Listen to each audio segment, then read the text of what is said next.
The trade between the Las Vegas Raiders and the Seattle Seahawks for quarterback Geno Smith will have an impact on the 2025 quarterback class. What happens with Shedeur Sanders? Does he indeed slide down the board? We're going to give our thoughts and more coming up next.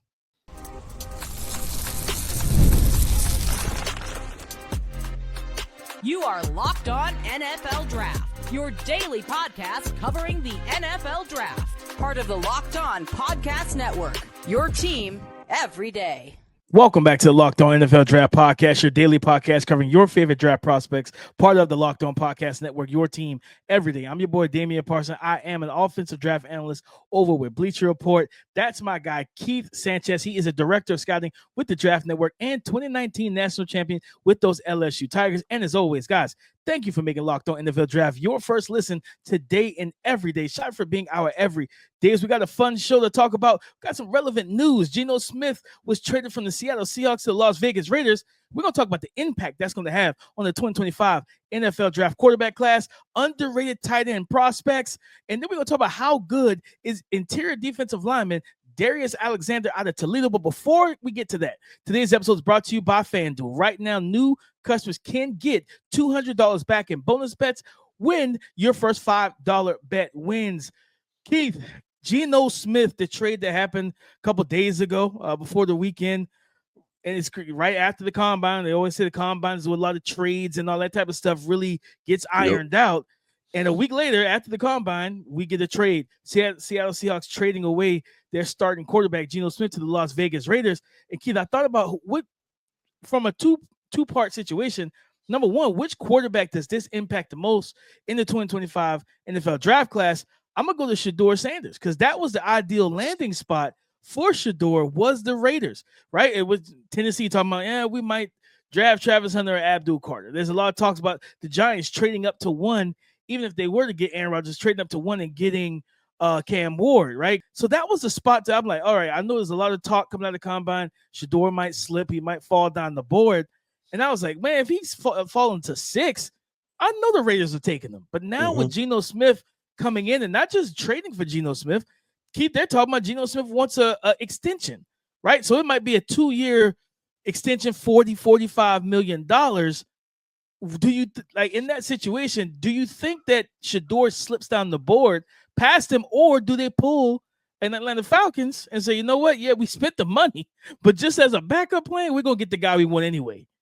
Yeah, I mean that's an interesting take on it. And I honestly I think they still in the realm to do that. Honestly, if you just look at the situation of and I love this, right? I love pairing a rookie quarterback with a veteran already in the building, right? Because there's certain things that they need to know and understand as rookies that if they're the guy there, right? How are they supposed to know this? They're kind of learning everything without any type of guidance, without anybody, kind of like a little guardian angel, right? Somebody that got your back, right? And you're not looking at somebody that have your back to be able to prepare you for stuff and situations.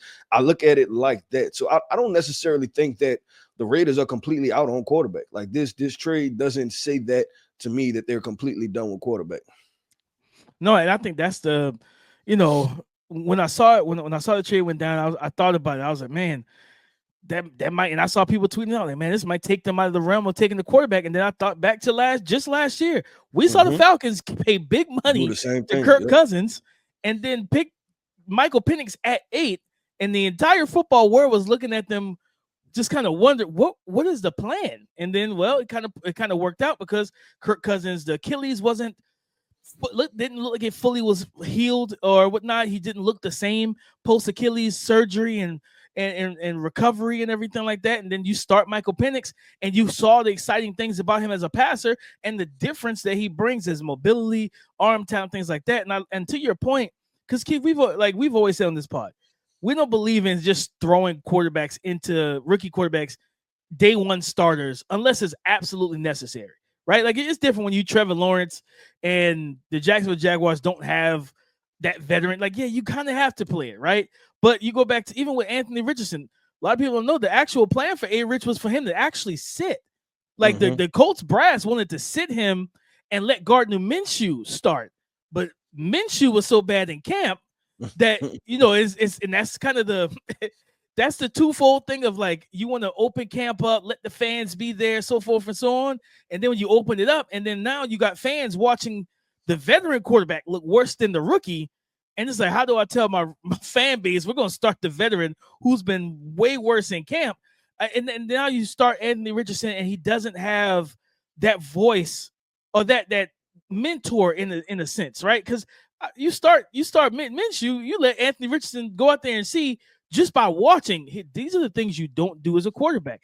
With Geno Smith, and I think for no matter if they were to add a quarterback, whether it be at 6 or even if they went to day 2, that quarterback's walking into a room with a veteran who's a team first guy, and that has been through, like the phrase "got it out the mud." Like Smith's career, like we thought it was over after a while. And then he gets to, the Russell Wilson thing happened. He goes to Denver. Geno comes in. No one has any expectations for them. Oh, they're tanking for the first overall pick. And Geno plays outstanding. And he played it well enough to get a contract extension. So I do think that, like, that's a great spot for a Shedeur Sanders. Yeah, you can say he's pro ready, but like still, even being pro ready, like I still want him to sit and learn behind a veteran who's done it and seen it all. Yeah, no, I agree. I want to ask this, DP, when we look at pull up Tankathon, right? And we look at the rest of the draft order, are there any spots where you feel like, hey, that's a good spot for him past the Raiders, right? Like, is there any spot now that you look at and he falls and you say, hey, I would like to see him there? And we just brought up Indianapolis. Is there any shot Indianapolis takes a quarterback this year? Like, is there any shot? And no, I think they're more looking at the veteran angle, trying to get like a Daniel Jones, a veteran to be in the room with Anthony Richardson that kind of like can be there for him, be their voice in his ear. The spot for Shedeur 7 to the Jets, because the Jets don't have a starting quarterback right now. Like, you know what I mean? Like, I've seen them linked to, I think, Justin Fields and everything like that. I've seen the Steelers, like people come out of Pittsburgh saying the Steelers are picking Fields over Russ in terms of who they rather re-sign and bring back. So the Jets are the team at 7 to where if the Raiders say, we're good, we're going to roll with Geno. And not saying that's a bad decision. Geno's a good quarterback. So if you sign him for 2 or 3 extra years, I think Geno might be like 36. So I still would probably look at the young quarterback just from the aspect of he's a little bit older. But I think the Jets is the absolute spot that if Shedeur were to fall, that's the spot to me where I'm like, okay, Aaron Glenn's the head coach. He brought somebody over, one of the coordinators, one of the positional coaches to be the offensive coordinator from Detroit.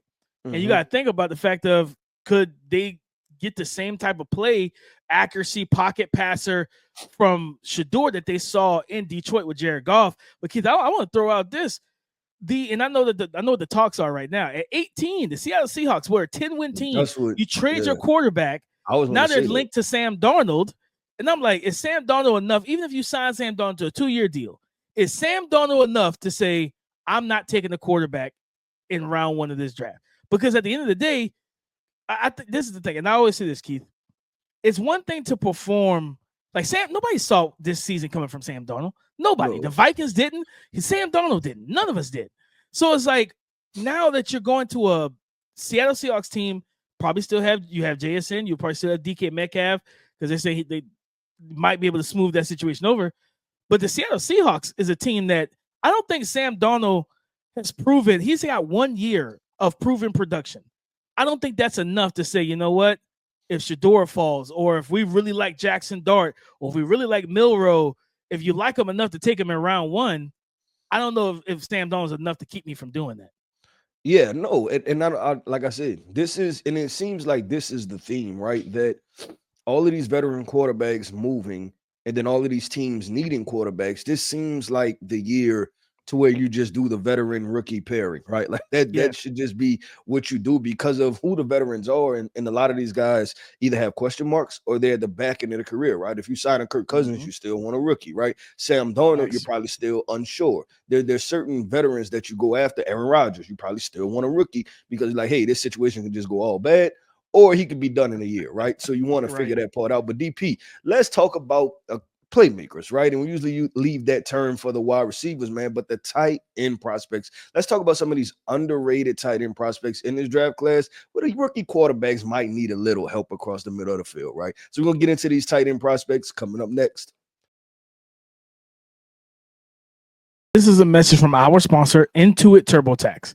Taxes was waiting, wondering, and worrying if you were going to get any money back, then waiting and wondering and worrying some more. Now, Taxes is matching with a TurboTax expert who can do your taxes as soon as today. An expert who gives your taxes their undivided attention as they work on your return, while you get real-time updates on their progress so you can focus on your day. An expert who will find every deduction possible and file every form, every investment, everything with 100% accuracy. Also, you can get the most money back guaranteed. No waiting, no wondering, no worries. Now, this is Taxes. Get an expert now on TurboTax.com. Only available with TurboTax Live full service, real-time updates only available in iOS mobile app. See guaranteed details at TurboTax.com/guarantees. See guaranteed details at TurboTax.com/guarantees. Underrated tight end prospects for the 2025 NFL Draft. Keith, I was watching film on Nebraska tight end Thomas Fidone II, right? He had a really good combine for the most part, came in at 6'5", 243. He had 34-inch arms, 10 and 5/8 on the hand. He ran a 4.7 with a 1.57 10-yard split. He jumped almost 36 inches. He had a 10.6 broad, 7.01 3-cone, and a 4.29 short shuttle. So I was like, let me get into the film and see what this young. I looked at the stats and I was like, okay, stats aren't eye popping, but let's see what the tape shows. This guy has game. You know what I mean? He's good, and he's, to me, I'll put it like this: Thomas Fidone is the perfect middle round developmental tight end for a team.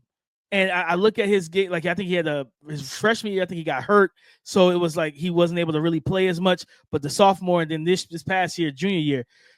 Linear straight line athlete, good ball skills, catch radius, that straight line speed. Yeah, he's tough, he's physical, he's a willing blocker too. Like this dude will block defensive ends, he'll go up and try and pick off linebackers, things of that nature. You can get him the ball, and I think that he's a good route runner, good enough route runner to win one-on-one. And that is different because like watching him, like he converts those contested catch situations. I remember watching Terrence Ferguson, who balled out at the combine, and I came away a little disappointed because Terrence Ferguson has big body, long arms, stuff like that, but he doesn't make those tough, gritty grabs like I saw a Thomas Fidone make. And I was like, man, what would this young man have looked like if he was in a more like structured, pass-happy offense without a freshman quarterback, right? We know Dylan Raiola has all the talent in the world to be a first overall pick whenever he comes out, but if you think about him being in an offense with I won't say Carson Beck because we have three tight ends in Georgia that they didn't give the ball to. So I'm not going to say Georgia. But like if he's in, Miami with Cam Ward, if he's in Colorado with Shedeur Sanders, if he's in Louisville with Tyler Shuck, like what would it have looked like for Thomas Fidone to get more quality of targets and just get more targets overall? I think this guy's a back end of the third, early fourth round pick that a team drafts, and especially if you got like a veteran that you already have that maybe a little bit on the back end of their career that could be that mentor to him. I think this guy has starter potential to at worst be an adequate starter in the NFL.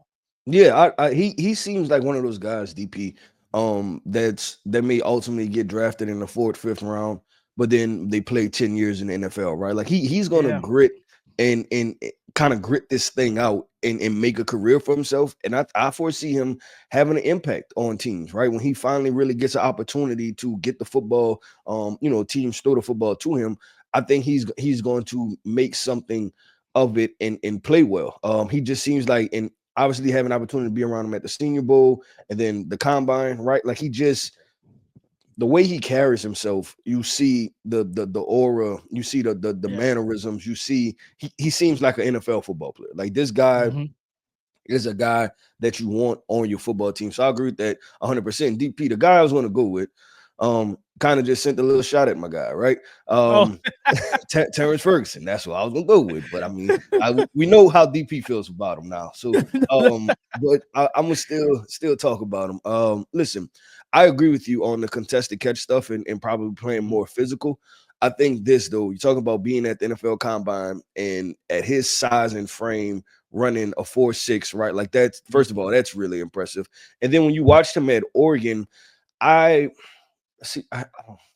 You know some of the tight ends, right? Because I think of a Jared Cook, and guys that and even Travis Kelce, right? Like their bread and butter is not physicality, right? Their bread and butter are being smooth movers. And I see Terrence Ferguson in that light. Like if you want a true pass catching tight end that can, work the middle of the field, he can run those crossing routes, right? Maybe potentially deep overs, big body, big target for your quarterback. I think Terrence Ferguson lines up as that. I remember a couple years ago, what was that last year's draft? Remember Jared Wiley out of TCU? Yeah. And he kind of got you excited a little bit, right? Because he was a big body that could move, but then there were plays where there was kind of ups and downs, right? I think Terrence is more consistent in what he offers, right? Like as far as the contact balance and things like that. And like I said, the straight line speed, running a 4.6 laser time at that side is really, really, really impressive. He's fastest tight end. So that was the guy I was going to name off DP. Was Terrence Ferguson. No, and I agree with you because like I went back and I watched his film after the combine too. I was like, when I saw the testing numbers, I was like, man, like okay. And then we saw him at the Senior Bowl, right? Like he was tough to guard for those defenders and one-on-ones. And I feel like this is a guy that I feel like I think he's going to be a better pro than a collegiate player because I didn't like the way that Oregon used him. Like they gave him like I not get it. Like in college, they do whatever it takes to get you the ball, but it was like. They didn't give him enough opportunities to showcase I can win one-on-one. You know what I mean? So it's like I just look at him, I'm like, okay, this is a guy that has the athleticism. We showcase that he can run routes at the Senior Bowl when you give him the opportunity to run like actual routes, not the whole tight end leaks and spilling out off of the play action on naked bootlegs and just space throws. That's those manufactured space throws. Oregon did that a lot for him, and I feel like an NFL offense given the opportunity because I do think he can be one of those F tight ends that flexes out from the formation, get into the slot, 100%. And be a 6'5" matchup against a small nickel, especially in the red zone too. Being able to post guys up and like with his catch rates, he can box guys out. You know what I mean? Talking about the quick hitch at the goal line and different things like that, or quick slants in the back of the end zone. He can make those type of plays happen. And he's a willing blocker, but like you said, physicality is not really at least not as a blocker. I do think that he showcases solid physicality after the catch and everything to try and stiff arm a guy, run through tackles, get as much yards after the catch as possible. Yeah, I think he's going to be a better pro. I came in with like a late third, early fourth on him as well. Another mid-round tight end in this loaded tight end class to where once the top 3 to 4 guys off the board, Mason Taylor, Elijah Arroyo, Tyler Warren, Colston Loveland, and then you got Harold Fannin as well, the big 5, essentially the top 5 guys. Those teams that need, you think about the New England Patriots needing to upgrade, have another young tight end, like teams that need to get a tight end that could be a playmaker in their offense. Thomas Fidone and Terrence Ferguson, both guys that have pass catching skill sets that get you excited about what they could be at the next level. No, I agree. And we both said it, right? Like these guys have a clear path to carve out, as far as NFL careers. And I wonder too, DP, if we like these guys, right? Is the NFL sitting there saying all of the things that we're saying, right? You see these guys go a lot higher than what is expected because, nobody's really talking about Terrence Ferguson too much. And then Thomas Fidone, nobody's really talking about him. So we'll definitely see. But DP, there's another name that we need to bring up. And this segment is going to be about one individual prospect, an interior defensive lineman, Darius Alexander from Toledo. Yes, a small school, but this guy has a big game. We're going to talk about Darius Alexander. If you don't know him, you're about to get to know him and know where we stand on him and how good is he in this big time loaded interior defensive lineman class. We're going to talk about that coming up next. Today's episode is brought to you by FanDuel, America's #1 sportsbook. March Madness is here, And FanDuel is giving you the chance to get in on the action like never before. Right now, new customers can get $200 back in bonus bets when your first $5 bet wins. That's 200 extra bucks to use on everything from buzzer beaters to Cinderella stories and even who's cutting down the nets. Guys, you can key in on your favorite underdogs this year, and FanDuel will make it easy to back them with spreads, totals, and game props. With tournament games happening almost every day, there's always something something exciting to bet on. The FanDuel app is super simple and it's easy to use. Plus, when I win, I get paid instantly, no waiting around. So when you think about this, guys, how can you get in on this action? It's simple. Go and visit fanduel.com and get in on the college hoops action all tournament long. That's fanduel.com to get in on the college hoops action. Thank you for making Locked On NFL Draft your first listen today and everyday shot, for being our everydayers. 6'4", 304 pounds with 34-inch arms and 10 inches on the hands. Out of Toledo, Darius Alexander. He ran a 4.95 40-yard dash with a 1.72 10-yard split. He put up 28 reps on the bench. And I want people to understand, Keith, like as a shorter guy with shorter arms, benching comes easy for shorter arm people. Like we don't have that high to push the bar up from our chest to full extension. When you got 34-inch arms, to put 225 up 28 times it's not anything to sneeze at or to sleep on, right? So when you look at his game, Keith, this is a guy that for a lot of people, like the way he played at the Senior Bowl, his tape was good. How good is he, number one, and how high do you think he can go in the 2025 NFL draft?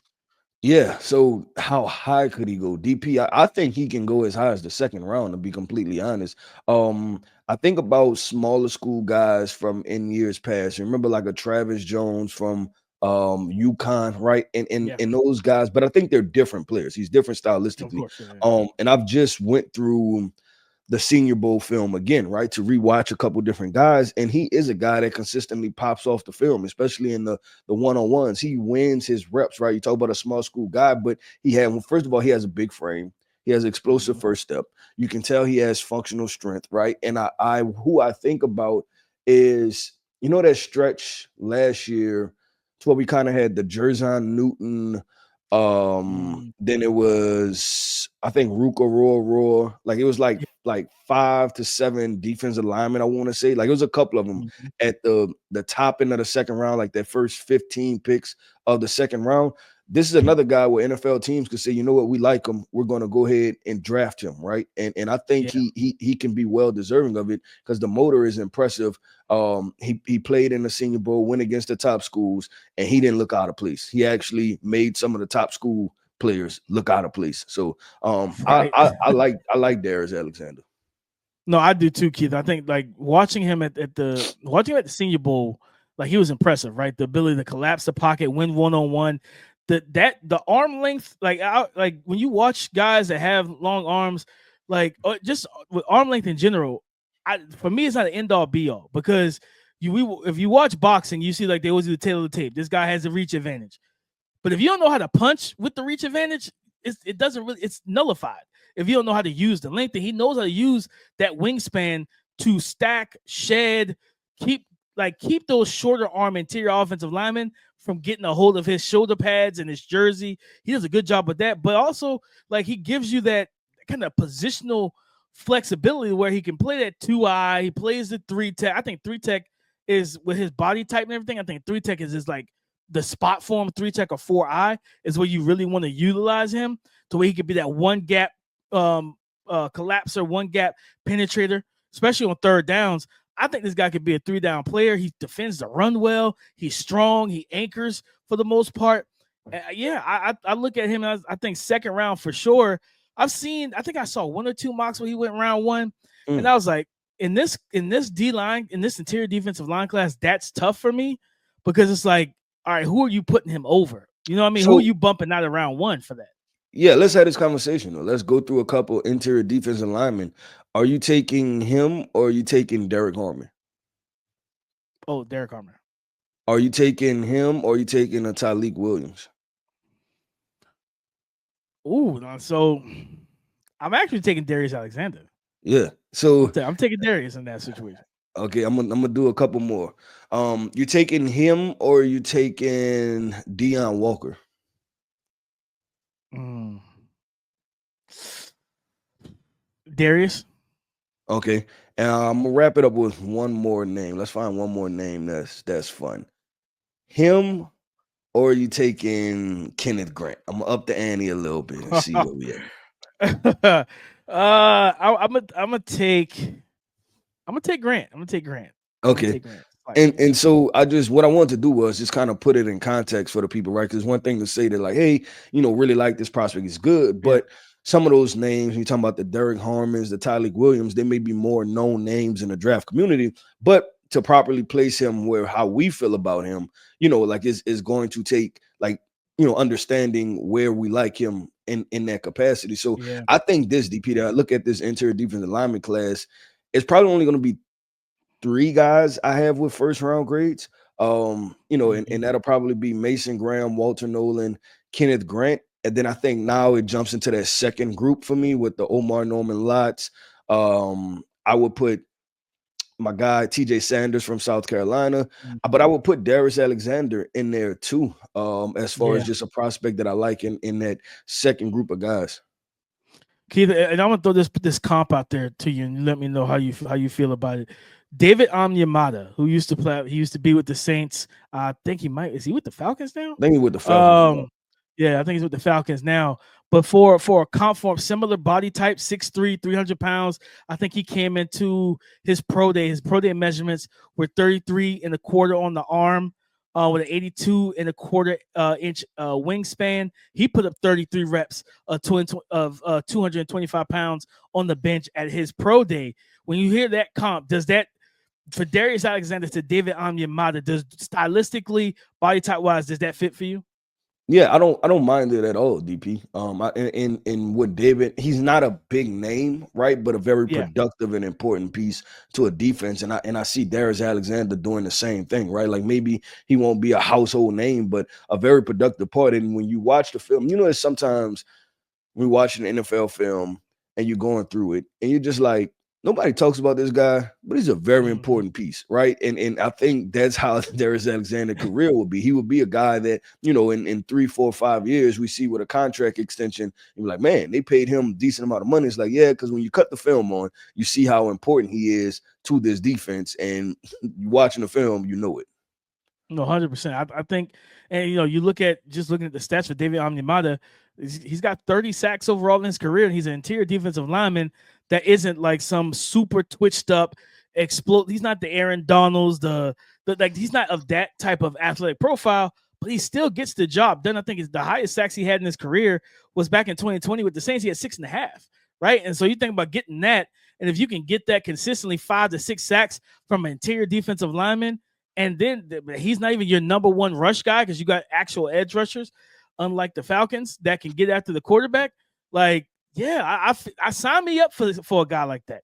That, you know what I mean, that can get anywhere from 4 to 7 sacks a year and just be a consistent pocket pusher and be in the face of the quarterback and force that quarterback to step outside closer to my edge rushers so that those guys can close on their pressures. At the end of the day, you need guys like this, Keith, like that, a guy that can play the run. He has the physical tools to collapse the pocket. I like Darius Alexander. I think the second round, and I wouldn't be shocked if he's a high second rounder either. Mm-hmm.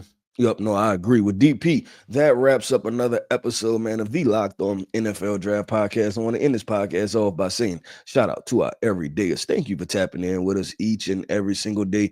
Every listen is greatly appreciated here on Locked On NFL Draft. I am Keith Sanchez. You can find me on X at The Talent Code. That right there is my guy, my co-host, Mr. Damian Parson. You can find him on X at DP_NFL. And like we like to say, man, y'all come talk to us because we like to talk back.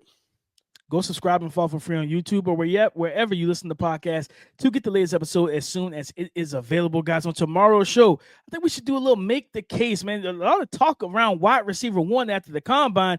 And Keith, I'm starting to see our guy, Matthew Golden, landed number 1 for some of the big wigs in the draft community. We're going to talk about that battle between him and potentially Shedeur McMillan for wide receiver 1 heading into the 2025 NFL draft. We'll talk about that on tomorrow's show. So come and join the conversation again tomorrow on the Locked On Podcast Network, your team every day.